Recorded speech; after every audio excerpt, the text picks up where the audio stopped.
ये संकल्प हर स्वयंसेवक के लिए देश के समक्ष उपस्थित चुनौतियों को परास्त करने की बहुत बड़ी प्रेरणा है।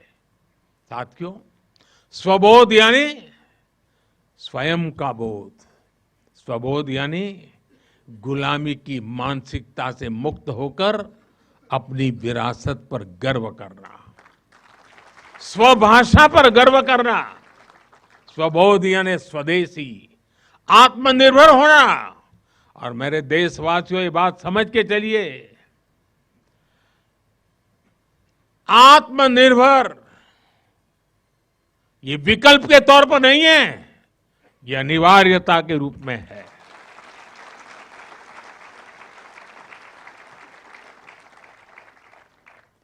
हमें स्वदेशी के अपने मूल मंत्र को समाज का संकल्प बनाना है।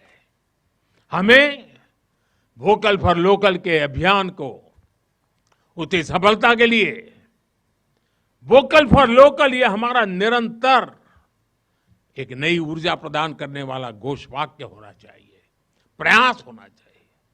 साथियों, संघ ने सामाजिक समरसता को हमेशा अपनी प्राथमिकता बनाए रखा है।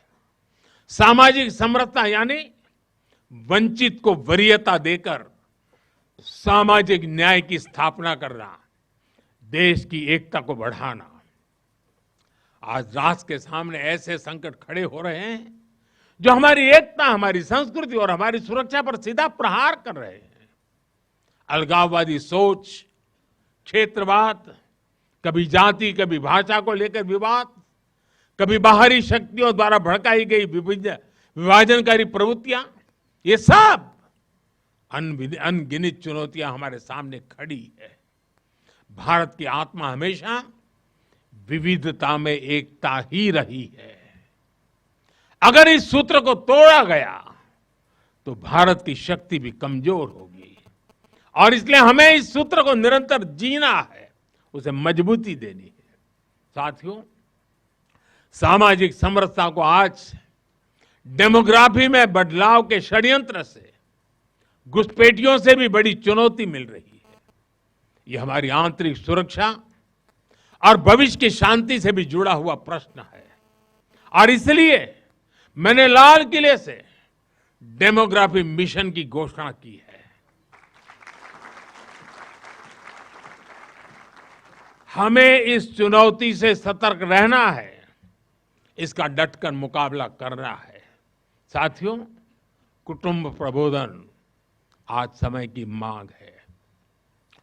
जो समाज शास्त्र के सदियों से चली आई पंडितों की भाषा है, उनका कहना है, हजारों साल तक भारत के जीवन में जो प्राण शक्ति रही है, उसके अंदर एक कारण उसकी परिवार संस्था है।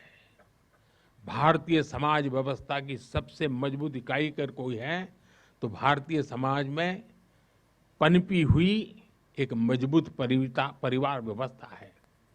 कुटुंब प्रबोधन यानी उस परिवार संस्कृति का पोषण जो भारतीय सभ्यता का आधार है, जो भारतीय संस्कृति से प्रेरित है, जो जड़ों से जुड़े हैं। परिवार के मूल्य, बुजुर्गों का सम्मान, नारी शक्ति का आदर, नौजवानों में संस्कार, अपने परिवार के प्रति दायित्व को निभाना, उसे समझना, उस दिशा में परिवार को, समाज को जागरूक करना बहुत ही आवश्यक है। साथियों, अलग अलग कालखंड में जो भी देश आगे बढ़ा, उसमें नागरिक शिष्टाचार की बहुत बड़ी भूमिका रही है। नागरिक शिष्टाचार अर्थात कर्तव्य की भावना, नागरिक कर्तव्य का बोध हर देशवासी में हो। स्वच्छता को बढ़ावा, देश की संपत्ति का सम्मान, नियमों और कानूनों का सम्मान, हमें इसे लेकर आगे बढ़ना है। हमारे संविधान की भावना है नागरिक अपने कर्तव्यों का पालन करे। हमें संविधान की इसी भावना को निरंतर सशक्त करना है। साथियों, पर्यावरण की रक्षा वर्तमान और आने वाली पीढ़ियों के लिए बहुत जरूरी है। ये पूरी मानवता के भविष्य से जुड़ा है। हमें इकोनॉमी के साथ ही इकोलॉजी की भी चिंता करनी है। जल संरक्षण, ग्रीन एनर्जी, क्लीन एनर्जी, ये सारे अभियान इसी दिशा में है। साथियों, संघ के ये पंच परिवर्तन ये वो साधन है जो देश का सामर्थ्य बढ़ाएंगे, जो देश को विभिन्न चुनौतियों से निपटने में मदद करेंगे, जो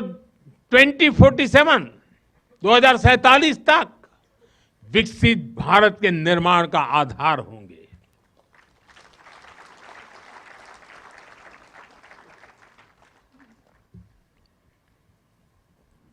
साथियों, 2047 का भारत तत्वज्ञान और विज्ञान, सेवा और समरसता से गढ़ा हुआ वैभवशाली भारत हो।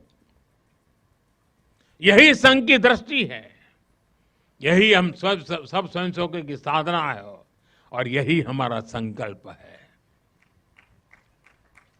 साथियों, हमें हमेशा हमेशा याद रखना है, संघ बना है राष्ट्र के प्रति अटूट आस्था से, संघ चला है राष्ट्र के प्रति अगाध सेवा के भाव से, संघ तपा है त्याग और तपस्या की अग्नि में, संघ निखरा है संस्कार और साधना के संगम से, संघ खड़ा है राष्ट्र धर्म को जीवन का परम धर्म मान करके, संघ जुड़ा है भारत माता की सेवा के विराट स्वप्न से। साथियों, संघ का आदर्श है संस्कृति की जड़ें गहरी और सशक्त हो। संघ का प्रयास है समाज में आत्मविश्वास और आत्मगौरव हो।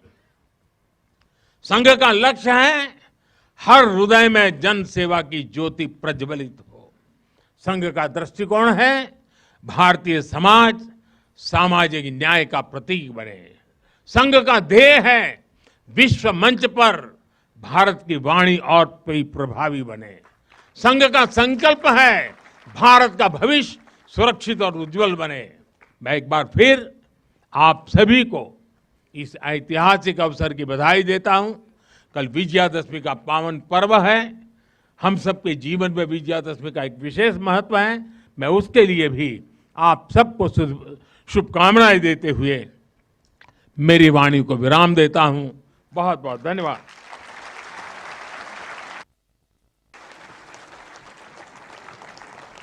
देवीय सज्जनों, आप सभी से अनुरोध है, आप सभी अपने अपने स्थान पर खड़े हों राष्ट्रगान के लिए।